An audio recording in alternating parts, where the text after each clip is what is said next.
Hello বন্ধুরা, good morning. বাবা কি অশান্তিতে ভুগছি, মরে গেলাম মনে হচ্ছে, বাড়ি থেকে পালাই। কারেন্ট নেই। সেই পরশু দিনকে ওরকম রাত্রেবেলা কারেন্ট ছিল না, আবার কালকে রাতেও সারা রাত কারেন্ট ছিল না। এই প্রচণ্ড গরম পড়েছে, এই গরমের মধ্যে আবার সারা রাত যদি কারেন্ট না থাকে ভাল লাগে বলতে? সারাদিনে কারেন্ট চলে গেল ঠিক আছে, কাজ করি অসুবিধা হয় না, এবার রাত্রেবেলায় মানুষ খেয়ে দিয়ে একটু ঘুমালে ছেলে পেলে নিয়ে, তখন যদি কারেন্ট যায় ভাল লাগে? এই হাত পাকা করে কতক্ষণ হাওয়া করা যায়, হাত কনকন কনকন করছে, বিরক্ত লেগে যাচ্ছে, মানে ধৈর্য থাকছে না। এত বারবার কারেন্ট যাচ্ছে যাচ্ছে তো যাচ্ছে, আর আসছেই না। পরশু দিনকে রাত্রেবেলা যেমন হলো ঘুমোতে পারেনি গরমের জ্বালায়, আবার কালকেও তাই। এবার রাত্রেবেলা ঘুম না হলে সারাদিন কাজ করা যায়? আমি রান্না করতে আমার যেতে ইচ্ছা করছে না, শরীর একদম চলছে না, গরমে ভালো লাগছে না। তাও তো সকালবেলা দেখে মনে হচ্ছে আমি সব কাজ সেরে না একটু গা ধুয়েছি, সামনে মাথাতেও একটু জল দিয়েছি, কি গরম লাগছে, মানে চান করে এসেই না সঙ্গে সঙ্গে ঘেমে যাচ্ছি, এতটা পরিমাণ গরম। ক্লান্ত, রাত্রেবেলা ঘুম না থাকলে প্রচুর ক্লান্ত শরীর, মনে হচ্ছে প্রচুর খাটনি খেটেছি, এত শরীর খারাপ করছে। রান্না করতে যেতে ইচ্ছা করতে না, এমনি পরশু দিনকে ঘুমোতে পারিনি, সে একটা ক্লান্তি। তারপর দুপুরবেলা তো ঘুম হয় না, রান্না বান্না করে এসে দুপুরবেলা ঘুমোতে পারি না, রাত্রেবেলায় যাই একটু ঘুমোই। দুপুরবেলা তো নিচের ঘরে থাকা যায় না, সরি উপরের ঘরে থাকাই যায় না দুপুরবেলা, আমাদের উপর হলো। দুপুরবেলা এত গরম লাগে ঘরে, বাপরে বাপ, বাইরে বারান্দায় শুয়ে থাকি। তা চলো বাবা গো, আমি জানি না আজকে আবার কি রান্না হবে। আজকে তো মাছওয়ালাও যায়নি, কালকে তো মাছ ভাত ছিল, যা হোক কিছু একটা রান্না হয়েছে, দেখি কি রান্না করব। গরমে তো আমার সব একদম ঘেমে চাল হয়ে যাচ্ছে। গুগলো এখনও ঘুমোচ্ছে, সকালবেলা একটু ঠান্ডা ঠান্ডা হাওয়া দেয় তো, ওই জানলার দিকটা হাওয়া দিচ্ছে তাই একটু ঘুমোচ্ছে, তা না হলে সারা রাত হাওয়া করেছি। দেখি ওকে তোলাইকা খাওয়াবো, তারপরে রান্না করবো। হাতে গেল। গরমের জন্য কয়দিন চা খাওয়া বন্ধ করে দিয়েছিলাম। এত গরমে আমি একদম এমনিতেও অতটা চা খেতে পছন্দ করি না, তার জন্য গরমকালে আমি একদম চাটা খুব কম খাই।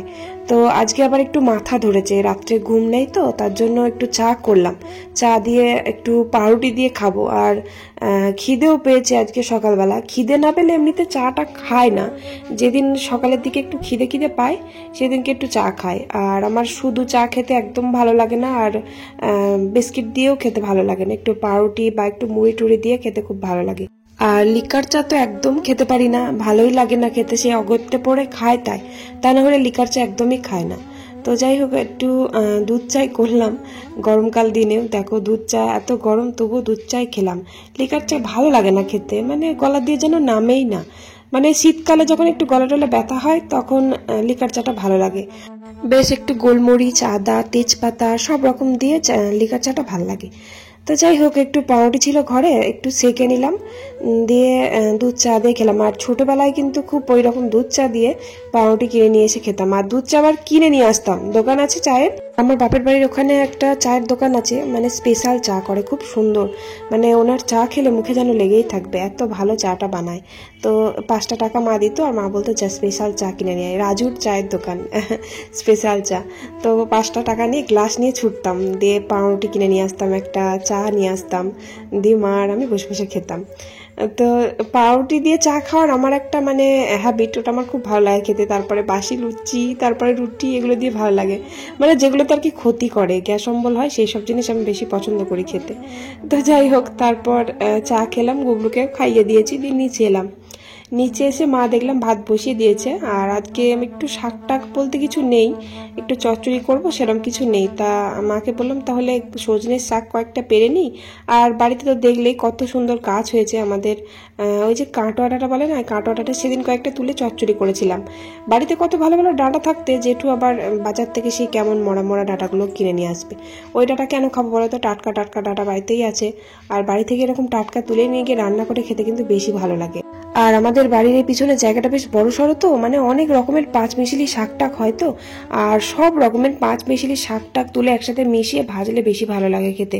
আর এই যে ডাঁটাগুলো, এগুলো হচ্ছে কাটোয়া ডাঁটা, কাটোয়া ডাঁটাগুলো, শাকগুলো আর ডাঁটাগুলো একসাথে ভালো লাগে না, শাকগুলো আলাদা খেতে হয়, তারপরে ডাঁটাগুলো আলাদা। এটা হচ্ছে তোমার লাল ডাঁটা, ওই যে লাল শাক খায় না, ওই লাল শাকেরই ডাঁটা এগুলো, কাটোয়া ডাঁটাও না, কাটোয়া ডাঁটা কিন্তু আলাদা। এই ডাঁটাগুলো খেতে খুব একটা ভালো হয় না জানো তো, দেখতেই সুন্দর কিন্তু কেমন একটা ফ্যাসফ্যাসে ভাব, মানে মিষ্টি কম, মিষ্টি নেই। কাটোয়া ডাঁটা আলাদা, আমি তো ভুল বললাম, এটা হচ্ছে ওই লাল শাকেরই ডাঁটা। খুব বড় বড় হয়ে গেছে, দেখো বীজও হয়ে গেছে, কিন্তু নিচের যে কচি কচি পাতাগুলো আছে ওগুলো তুলে নিলাম। তাহলে সজনের শাকের মধ্যে দিলে না, সজনের শাক তো একটু খসখসে ভাব থাকে, ওই সব রকমের শাক দিলে সজনের শাকটা আবার নরম হয়ে যায়, বেশ ভালো লাগে খেতে। আর কয়েকটা শান্তির শাকও ছিল, তুলে নিলাম। আর লাল নোটে, সাদা নোটে, লাল নোটে তো ওগুলোকেই বলে। তারপর শাকগুলো তুলে মায়ের হাতে দিয়ে দিলাম, আর মা বললো যে মাছটা তুমি তাড়াতাড়ি কেটে নাও, তা না হলে মাছটা আবার নরম হয়ে যাবে। আর মাছটা নিয়েছে অনেক সকালে, আমাদের সকালবেলা বাড়ির সামনে দিয়ে মাছবেলা যায়, তো ওই 7টার সময় আমার বর মাছটা নিয়ে নেয়। এবার মাছ যদি বাইরে রাখে, মানে মিট কেসে যদি রাখে, তাহলে মাছটা নরম হয়ে যায়। আর ফ্রিজে রাখলে কি হয় বলো তো, ফ্রিজে রাখলে আঁশগুলো এত মানে শুকনো শুকনো হয়ে যায় যে আঁশগুলো ছাড়ানো যায় না, আমার খুব বিরক্ত লেগে যায়। এই যে দেখো ফ্রিজে রেখেছিল তো মাছটা, আঁশগুলো কেমন শুকিয়ে গেছে, আমি এবার জলে একটু ভিজিয়ে দিলাম, জলে খানিকক্ষণ ভিজিয়ে দিলাম, আর আঁশটা আবার নরম হয়ে যায়। ছোট ছোট মাছ তো, ছোট মাছগুলো অসুবিধা হয় না সেরকম, কিন্তু বড় সড়ো বড় সিলভার কাপ মাছ, বড় রুই মাছ নিয়ে এসে যদি ফ্রিজের মধ্যে রেখে দেয় না, আর আঁশগুলো একদম ছাড়ানোই যায় না, এত পরিমাণে শুকিয়ে যায়।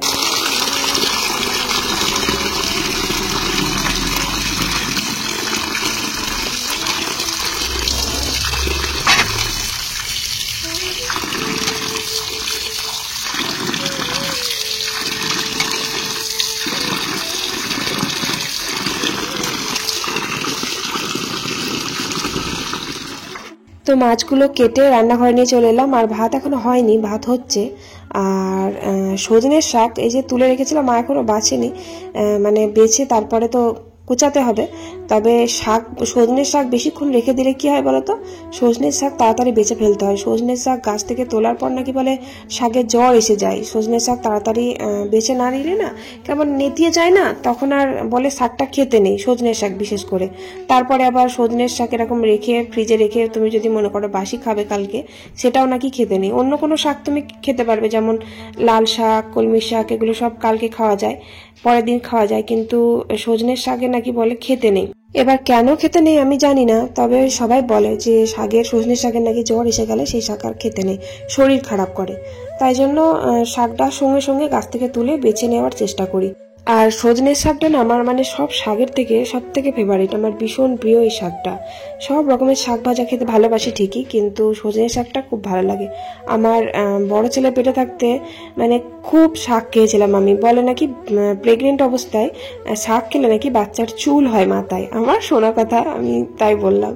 তো জানি না, তবে খুব শাক খেয়েছিলাম আমি প্রচন্ড পরিমাণে, মানে শুধু শাক দিয়েই ভাত খেতাম, এতটা শাক খেতে তখন আমার ভালোও লাগতো। এমনিতেও আমি শাক খেতে খুব ভালোবাসি, যে কোনো শাকই ভালোবাসি, ভাজা বিশেষ করে, চচ্চড়ির থেকে ভাজাটা আমার বেশি ভালো লাগে। পাটের শাকটা ঝোল খায় না, তবে ভাজাটা ভালো লাগে।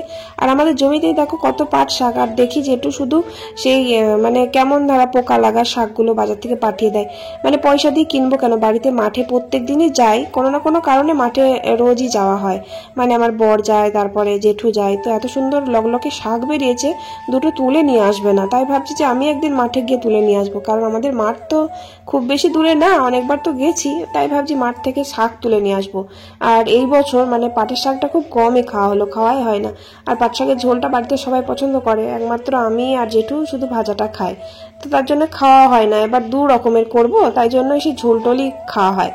একদিন ভাবছি যে মাঠে যাব, আমাদের পাটের ভুঁইটা দেখাবো, বেশ বড় বড় পাট শাক হয়েছে, খুব লম্বা লম্বা পাট হয়ে গেছে। তো এবার ওগুলো তুলে নিয়ে আসলে না একদম টাটকা ভাজা করলে দারুণ খেতে লাগবে, একদিন যাবো, গিয়ে তুলে নিয়ে আসবো। তো যাই হোক, তারপর মা বললো অনেকগুলো বরবটি আছে, কটা ছোলা দিয়ে আলু দিয়ে ভাজা করো। বরবটি, আমাদের বাড়িতে বরবটিটা মানে চচ্চড়ি খেতে খুব একটা ভালো লাগে না খেতে, অনেকে খায় সর্ষে বাটা দিয়ে চচ্চড়ি, বরবটিটা মানে ভালোই লাগে না কোনো কিছুতেই, কেমন একটা গন্ধ লাগে। তো ভাজাটা কিন্তু ভালো লাগে খেতে, বেশ একটু তেল তেল করে ভাজা করলে, ছোট্ট ছোট্ট করে জিরি করে কেটে নিলে, পেঁয়াজ দিয়ে কাঁচা রসুন কুচিয়ে দিলাম, তারপরে কাঁচা লঙ্কা দিলাম, তারপর একটু আলু দিয়েছি, একটু পটল দিয়েছি, 2-4টে পটল দিয়েছি, আর ছোলা দিয়েছি। ছোলা দিয়ে বেশি ভালো লাগে, ছোলা আলু আর বরবটি একসাথে ভাজলে খুব ভালো লাগে। তো যাই হোক, ভাজা করলাম। আর কালকের একটু বাসি আলু ভাতে ছিল, এবার আলু ভাতেটা মাখলে না কেমন একটা শক্ত শক্ত গোটা গোটা হয়ে থাকে না, তাই ভাবলাম একটু পেঁয়াজ লঙ্কা দিয়ে কড়াই একটু নেড়ে নিই ভেজে, তাহলে আবার একটু নরম হয়ে যায়, খেতে ভালো লাগবে। আর পেঁয়াজ ভেজে আলু ভাতে খেলে না আমার একটু পেটে ব্যথা করে, তাই জন্য খাই না খুব একটা। খেতে তো খুব ভালোই লাগে, আগে তো শুকনো লঙ্কা ভেজে আলু ভাতে মেখে খেতাম, আর ভীষণ গ্যাস অম্বল হয়ে যেত, বুকে যন্ত্রণা আরম্ভ হয়ে যেত, তাই খাওয়া একবারে বন্ধ করে দিয়েছি। এরকম পেঁয়াজ ভেজে মানে দৈনিক খাওয়া হতো আগে, তো এখন খাই না খুব একটা, গ্যাস অম্বল হয় বলে।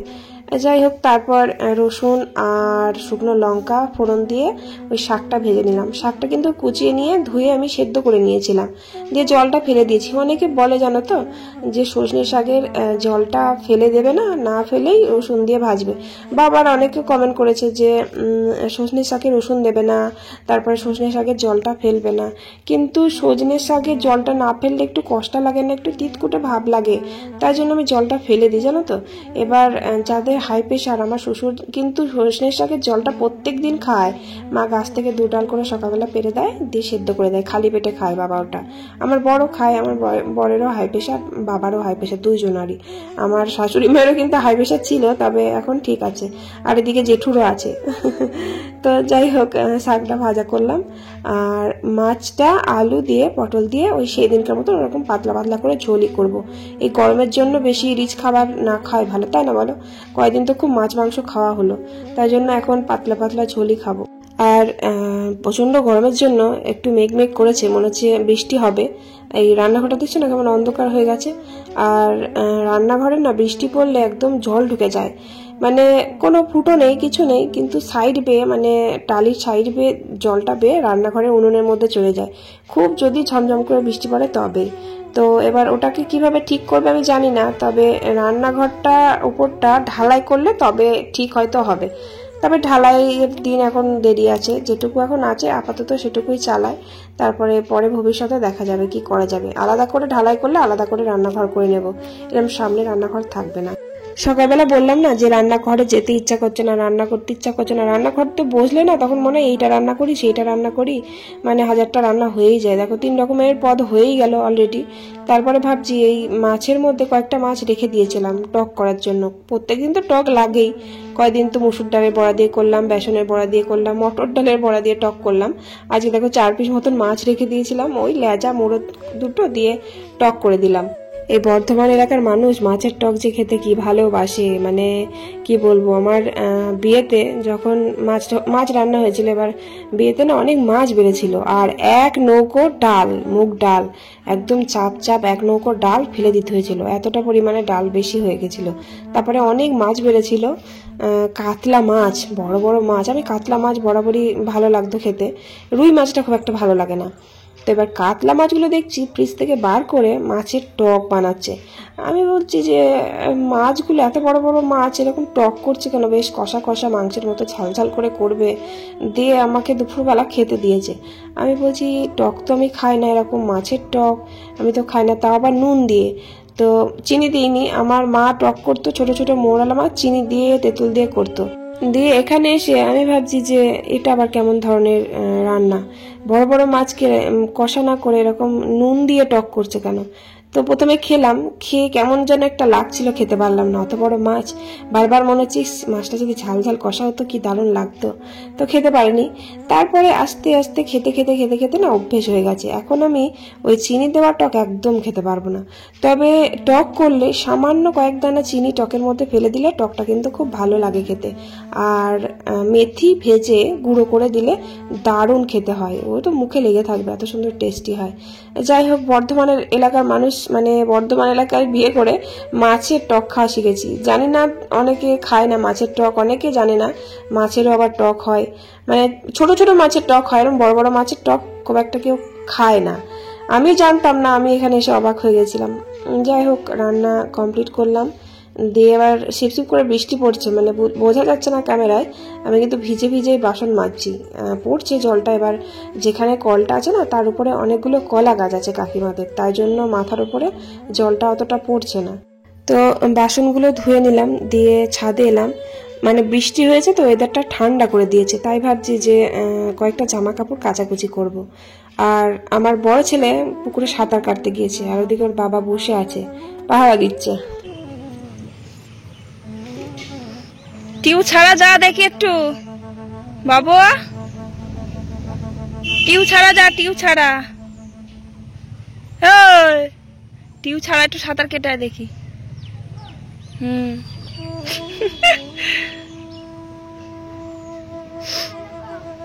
যা দেখি। হ্যাঁ যা দেখি।